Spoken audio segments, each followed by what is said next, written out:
అన్నీ ఉన్న అనాథ అని చెప్పి కూడా పూరి రాసుకొస్తున్నారు పూర్ణచందర్.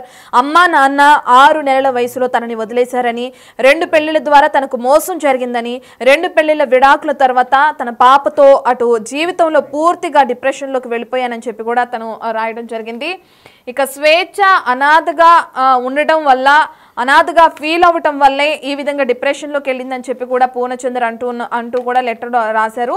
దానికి సంబంధించి కూడా మనం చూస్తున్నాం. ప్రస్తుతానికి లెటర్కి సంబంధించి కానీ, అటు ఏదైతే పూర్ణచందర్ ఇచ్చిన స్టేట్మెంట్ గురించి కానీ, అసలు ఏ విషయానికి ఇటు స్వేచ్ఛ మరణించడం జరిగిందని చెప్పి కూడా ఏసీపీ ఎంక్వైరీలో భాగంగా ఆయన మాట్లాడుతున్నారు. అసలు ఆయన ఏం మాట్లాడారు ఈ లెటర్ గురించి కానీ, పెళ్లి ప్రస్తావన గురించి కానీ, పెళ్లి చేసుకుంటానని ముందుగానే చెప్పి తనని మోసం చేయడం వల్లే డిప్రెషన్లోకి వెళ్ళిందా, లేదంటే డిప్రెషన్లో ఉన్న జీవితంలోకి, స్వేచ్ఛ జీవితంలోకి పూర్ణచందర్ వెళ్ళాడా, అసలు వీళ్ళిద్దరు పరిచయం ఏ విధంగా ఏర్పడింది ఏంటి అని చెప్పి కూడా ఏసీపీ మాట్లాడుతున్నారు. ఆయన మాటల్లోనే కేసుకి సంబంధించిన వివరాలను విందాం. అతను అమ్మాయితోటి 15 ఇయర్స్గా ఫ్రెండ్షిప్ ఉంది. టీ న్యూస్లో పనిచేసినప్పటి నుంచి పరిచయం. కాస్త ఆమెను మ్యారేజ్ చేసుకుందామనే అనుకొని ప్రపోజల్ పెట్టి, ఆ ప్రపోజల్కు అతను భిన్నంగా ప్రవర్తించి ఆమె ఆత్మహత్యకు కారణం జరిగిందని ఇన్వెస్టిగేషన్లో ప్రైమాఫేసి ప్రూవ్ అయింది. అతన్ని ఈరోజు నిన్న అర్ధరాత్రి అతను పోలీస్ స్టేషన్లో సరెండర్ అయ్యారు ఎస్హెచ్ఓ గారి ముందు. అతని ప్రాథమిక సాక్ష్యాలు, పరోక్ష సాక్ష్యాలను బట్టి అతని ఈరోజు మీద అబెట్మెంట్ కమిట్ సూసైడ్ ప్రూవ్ అయింది.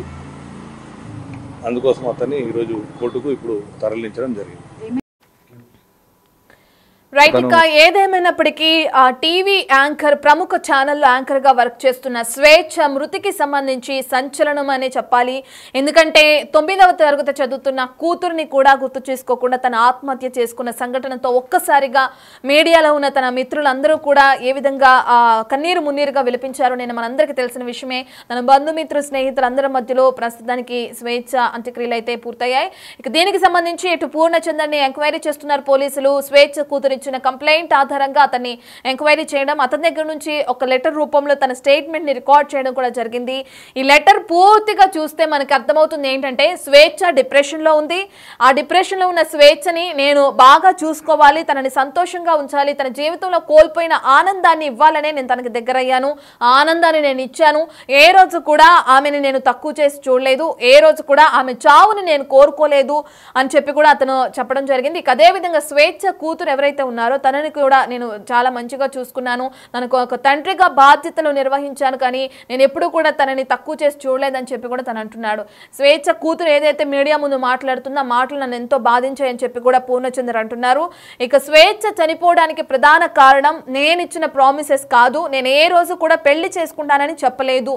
తనే తనంతటికి తానే నన్ను భర్తగా ఊహించుకుంది, తనే నన్ను నా పేరుతో స్వేచ్ఛ పూర్ణచందర్ అని చెప్పి కూడా సోషల్ మీడియా అకౌంట్స్ హ్యాండిల్స్ కూడా నేమ్స్ చేంజ్ చేసుకుంది.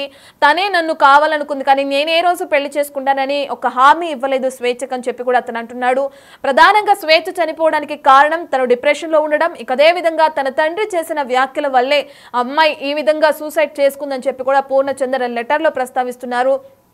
ఏదైతే ఆ చనిపోవడానికి ఒక 2 రోజుల ముందు తన తండ్రి వచ్చి ఇప్పటికే 2 పెళ్లిళ్ళకి సంబంధించి విడాకులు అయిపోయినాయి, ఇప్పుడు మరొక వ్యక్తిని తీసుకొచ్చి అల్లుడు అనుకోమంటే ఎట్లా అని చెప్పి తన తండ్రి మాట్లాడిన కొన్ని వ్యాఖ్యల వల్ల తను ఆ విధంగా డిప్రెషన్లోకి వెళ్ళి నా దగ్గర అదే విషయాన్ని ప్రస్తావించి ఎంతో కన్నీరు మున్నీరుగా విలిపించింది.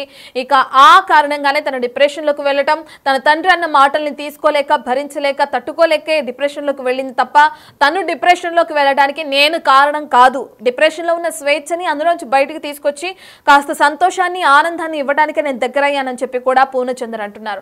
ఈ లెటర్లో చూస్తే తనకి తన కూతురు ఎవరైతే ఉన్నారో స్వేచ్ఛ కూతురికి సంబంధించిన బాధ్యతలు కూడా నేనే నిర్వర్తించాను. ఇక అదే విధంగా స్వేచ్ఛను కూడా ఆనందంగా చూసుకోవడానికి ప్రయత్నించాను తప్ప తన చావును ఏ రోజు కోరుకోలేదని పూర్ణచందర్ అంటున్నారు. ఇక పూర్ణచందర్ ఇచ్చిన లెటర్ మనం బిగ్ టీవీ స్క్రీన్ పైన చూస్తున్నాం.